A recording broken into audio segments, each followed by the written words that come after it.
As men, I think we all have something in common. There's an underlying, often I think, overlooked component in our pursuit of success.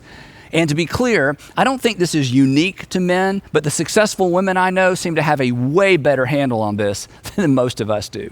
And this unspoken, sometimes unrecognized component to our quest for success is this word, autonomy. Autonomy. There's something, I think, in most of us that wants to be self-governing, right? I mean, after all, to some extent, it's the American dream, or at least the way the American dream has been presented to most of us. I think for most of us men, it's pretty much our definition of success, right? I mean, to do what I want to do, when I want to do it, and to have enough money to pay for it. I mean, it's an alluring goal to be sure. And I think in addition to our ego, I think some other things fuel this. First, we've seen it. And since we've seen it, we can't unsee it. I mean, think about it. Most of our role models appear to be completely autonomous. Our corporate heroes, athletic heroes, the arts, I mean, they all appear to operate unfettered by financial or sometimes even relational restraint. But for you, there may be even more to it. Maybe for you, there's something else that fuels your quest for autonomy. Maybe it was the way you were raised. If you grew up in a home where money was always tight, if you spent a season or two living with relatives or maybe worse, autonomy may not feel like a nice to have for you. For you, it's a must have. The thought of returning to that or putting your family through that, well, for you, it's terrifying. It's motivating. Again, it's not a nice to have for you. It's a must have. You don't ever want to have to depend on someone or something else. And then, woven into all of this is an assumption that I think most of us share. And here's the assumption. The assumption is, I can handle it, right? I mean, you're absolutely confident that you can handle it. If it ever happens for you, you're ready. In fact, this is why we're so baffled by stories of men who've made it and then turn around and make decisions that undermine their success, that undermine their autonomy. Men who become their own worst enemy after they've accomplished so much, after they've acquired so much. But here's what we think. We think, not me. Right? When I get my chance, I'll get it right. Once I can call my own shots, I'll call all the right shots. So off we go. Time goes by. And for most of us, it doesn't happen fast enough. For most of us, it doesn't happen big enough. And when it doesn't happen big enough or fast enough, when it looks like it's not going to happen at all, it's not unusual for us to develop what I refer to as a low-grade anger. A low-grade anger. Anger that simmers just beneath the surface. We're constantly frustrated. We're constantly frustrated with just about everything and just about everybody. And this usually happens somewhere around 40 to 45 years old. And eventually it dawns on us, and this is why it happens. Eventually it dawns on us, I'm not there. I'm not even close to there.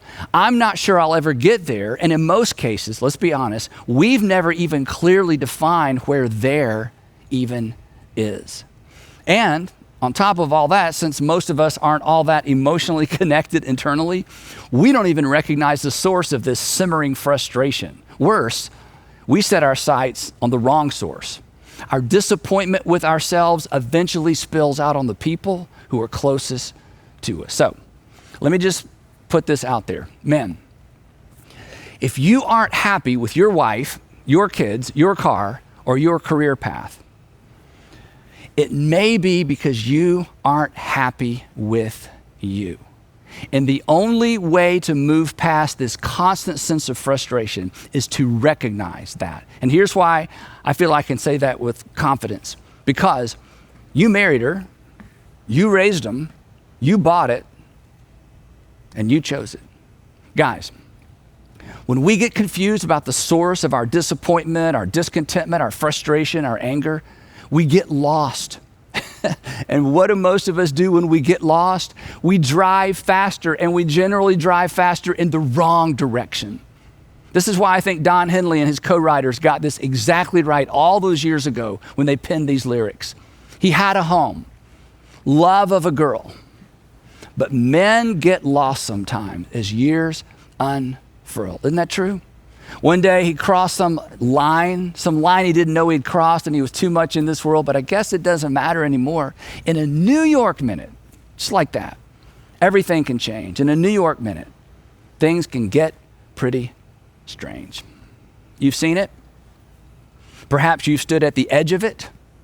Perhaps you've stood at the edge of it and peered into it. Perhaps you're there right now and you feel like I've read your mind. Perhaps you've grabbed a friend by the collar before he gave in to it. Let's be honest.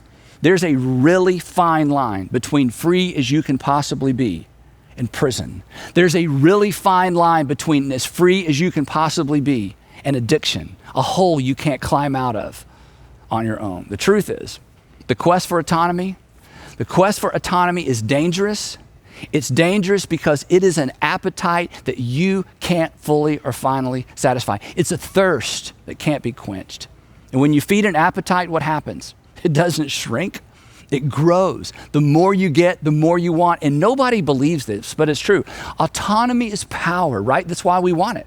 It's power, and the more you have, the more you want. And power is generally intoxicating.